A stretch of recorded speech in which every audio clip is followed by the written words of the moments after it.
নমস্কার বন্ধুরা, সবাইকে সুস্বাগতম। কেমন আছেন সবাই? নিশ্চয়ই ভালো আছেন। আমি আবার হাজির হয়েছি আপনাদের দুয়ারে নতুন কিছু নিয়ে। আমার এই ভিডিওটা পুরোটা দেখার কিন্তু অনুরোধ রইল আপনাদের কাছে। পুরোটা না দেখলে জানবেন কিভাবে? তাই তো আমি বারবার বলি আমার ভিডিওটা পুরোটা দেখুন। আমরা চলে এসেছিলাম শিলিগুড়ির রানীডাঙ্গায়। কেন?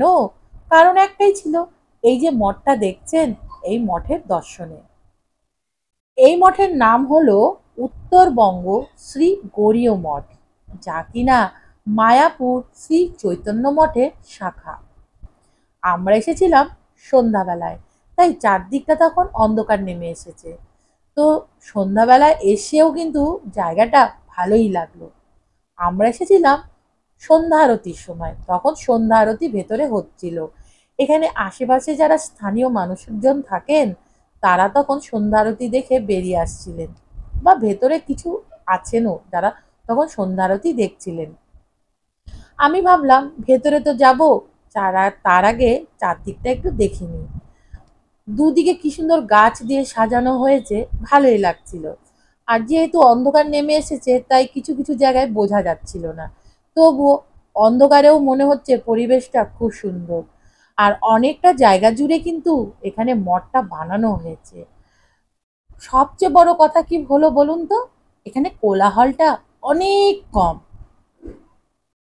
মঠের চারদিকে অন্ধকার হলেও খুব ভালো লাগছিল, যেহেতু খুব শান্ত পরিবেশ যে, তারই জন্য। তারপরে তো আমরা মঠের ভেতরে আসলাম। এসে দেখছি অনেকে প্রণাম করছেন, অনেকে আবার সন্ধ্যা আরতি দেখে বেরিয়ে গেলেন, অনেকে আবার দেখছি চারিদিকে ছড়িয়ে ছিটে বসে আছেন, আবার আরেক দিকে তখনও কীর্তন হচ্ছিল। মঠের ভেতরটাও কিন্তু অনেকটা বড়, আর চারদিকটা কিন্তু ফাঁকা, মানে নিস্তব্ধ শান্ত পরিবেশ একটা। মানে আমি যেভাবে করে বলে বোঝাচ্ছি, দেখেও কিন্তু বোঝা যাচ্ছে যে চারদিকটা খুব শান্ত। এই মঠটা তৈরি হয়েছে 2 বছর হলো। অক্ষয় তৃতীয়ার দিন এই মঠটা তৈরি হয়েছে, তারই জন্য প্রত্যেক বছর অক্ষয় তৃতীয়ার আগের দিন আর অক্ষয় তৃতীয়ার দিন অনেক বড় করে অনুষ্ঠান করা হয়, আর তখন অনেক ভক্তরা এখানে আসেন। তো আমাকে তো এসে খুব ভালো লাগলো যখন শুনলাম অক্ষয় তৃতীয়ার দিন বড় করে অনুষ্ঠান করা হয়। তখন আমি ভাবলাম, না, আসছে বছর অক্ষয় তৃতীয়ার দিন আমি এখানে নিশ্চয়ই আসবো, ওই আনন্দটা তো আমাকে নিতে হবে। তো পাশে যে দরজাটা দেখছেন যে অনেকে বেরিয়ে যাচ্ছেন, ওখানে দিয়ে সিঁড়ি দিয়ে নেমে ওনারা নিচতলায় যাচ্ছেন। নিচে রান্নাঘর আছেন, ওনাদের এখানে থাকার জায়গাও আছে, কারণ এখানে অনেকেই থাকেন। আর আরেকটু আগে যেতেই দেখছি এখানে ঠাকুরের বাসন টাসন সবকিছু ধোয়া হয়। তারপরে আবার একটু চারদিকটা ঘুরে নিয়ে আবার আমরা সামনের দিকে চলে আসলাম। এখন একটু কাছের দিকে দর্শন করব। খুব ভালো লাগছিল। আর আমাকে এরকম জায়গায় একটু খুব ভালো লাগে, যদি শান্ত পরিবেশ হয় আরও তো ভালো। মানে ঘড়িতে দেখলাম 7:30 বাজছে। আমরা তখন এসেছিলাম 7:30টার সময়, মানে সন্ধ্যা 7:30টার সময়।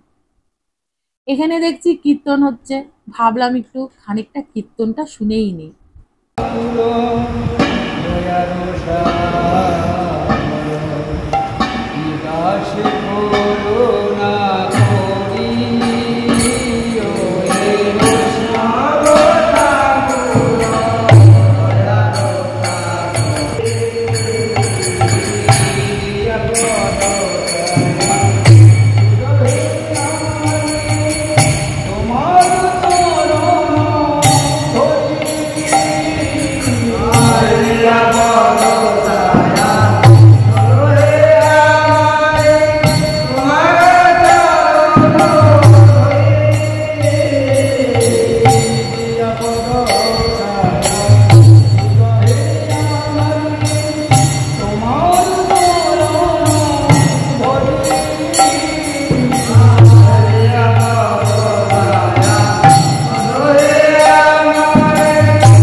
আমরা কীর্তন শুনে নিয়ে এবার একটু গেটের দিকে আসলাম, মানে মঠের ভেতর যেদিক দিয়ে ঢুকেছি ঠিক ঢুকতেই বাঁদিকে দেখলাম একটা বুক স্টল আছে।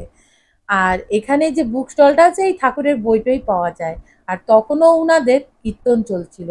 আর ভেতরটা তখন ফাঁকা হয়ে গেছে, মানে সন্ধ্যা আরতি হয়ে গেছে, ভেতরটা ফাঁকা হয়ে গেছে আর উনাদের তখনও কীর্তন হচ্ছিল।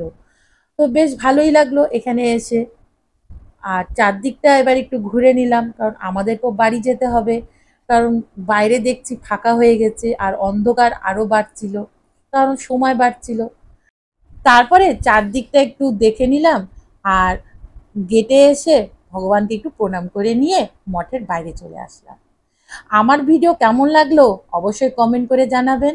ভালো লাগলে একটা লাইক দেবেন আর অন্যকে দেখতে সুযোগ করে দেওয়ার জন্য শেয়ার করে দেবেন। অন্ধকার পরিবেশ, তবুও পরিবেশটা খুব ভালো লাগলো। একদিন দিনের বেলায় আসবো, সেই ভিডিওটা আমি শেয়ার করব। এবার আপনাদেরকে অ্যাড্রেসটা আমি বলে দিচ্ছি ভালোভাবে। এটা হলো এসএসবি হেডকোয়ার্টার। এই যে গেটটা দেখছেন এটা হলো এসএসবি হেডকোয়ার্টার। এই দিক দিয়ে কিছুটা এসে ডান দিক দিয়ে সোজা চলে যেতে হবে মঠে। উত্তরবঙ্গ শ্রী গৌরীয় মঠ, রানীডাঙ্গা, শিলিগুড়ি। আবার নতুন কিছু নিয়ে আসছি, ততক্ষণের জন্য টাটা।